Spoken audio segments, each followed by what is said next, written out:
گرمی میں دھوپ میں چلتے ہوئے، لو سہتے ہوئے کیا خیال آتا ہے بار بار؟ جہنم کی آگ کا. پھر دعا کرتے ہیں اپنے لیے اور سب کے لیے کہ اللہ تعالی ہمیں جہنم کی آگ سے بچا لینا،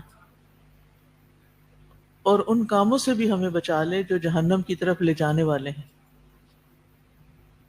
کیونکہ دنیا کی زندگی تو بہت جلد ختم ہو جائے گی نا. آپ اکثر یہ قبرستان کے پاس سے گزرتے ہوں گے، بالکل یہاں سے سامنے ہی ہے. جو لوگ گھروں سے آتے جاتے ہیں وہ لازماً اس سڑک سے گزرتے ہوں گے. تو ان کو دیکھ کر کیا خیال آتا ہے، کیا سوچ آتی کہ کبھی یہ بھی ہمارے جیسے انسان تھے، زمین کے اوپر چلتے پھرتے تھے، اور ہماری طرح ہنستے کھیلتے بولتے کھاتے پیتے اپنی مرضی کرتے، کبھی خوشی کا اظہار کرتے، کبھی غصے کا اظہار کرتے، کبھی ایگو کا شکار ہوتے. لیکن پھر کیا ہوا؟ پھر ایک دن فرشتہ آیا اور اس نے قید کر لیا، پکڑ لیا، روح نکال لی، اور پھر ان کے جسموں کو زمین میں قید کر دیا گیا. وہ قید کی حالت میں ہیں، وہ وہاں سے نکل نہیں سکتے، ان کی آزادی ختم ہو گئی ہے. لیکن ہم ابھی تک آزاد ہیں، ہمارے پاس وقت ہے، ہم کچھ کر سکتے ہیں.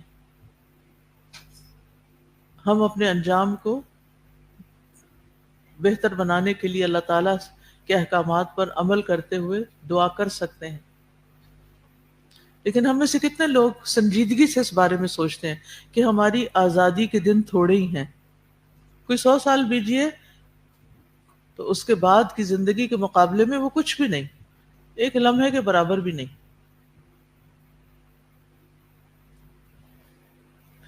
کبھی آپ کا پرانے پرانے قبرستانوں کے پاس سے گزرنے کا اتفاق ہوا؟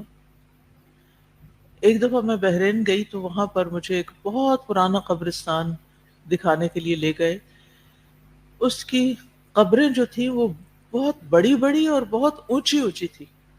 ایسا قبرستان میں نے کہیں نہیں دیکھا. اب معلوم نہیں کہ اس میں جو لوگ تھے وہ بڑے تھے، یا ان کی شان و شوکت بہت تھی، یا ان کو کیوں اتنی بڑی قبروں میں دفن کیا گیا، اللہ ہی بہتر جانتا ہے. لیکن مختلف علاقوں میں مختلف طرح کی قبریں ہوتی ہیں. تو ہمیں اپنی آخرت کو، اپنی موت کو، اپنے انجام کو یاد رکھنا چاہیے.